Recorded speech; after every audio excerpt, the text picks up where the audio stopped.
लोकशाहीचा बुलंद आवाज, रिपब्लिकन वार्ता, महाराष्ट्र। रोहिले बुद्रुक येथील सभा मंडपाचे काम निकृष्ट, ठेकेदारावर कारवाईची नागरिकांनी केली मागणी।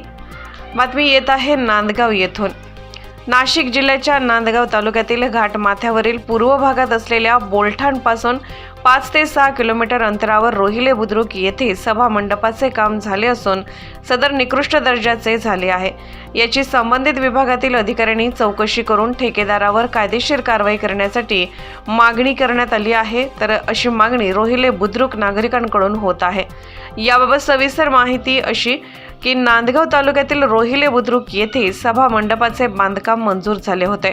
सदरचे काम सुरू असताना येथील नागरिकांनी व पदाधिकाऱ्यांनी चांगले काम करण्यासाठी ठेकेदारास सांगितले असता न जुमानता नांदगाव तालुक्याचे नवनिर्वाचित आमदार सुहास अण्णा कांदे यांचे नाव दाखवून काम निकृष्ट दर्जाचे केले आहे।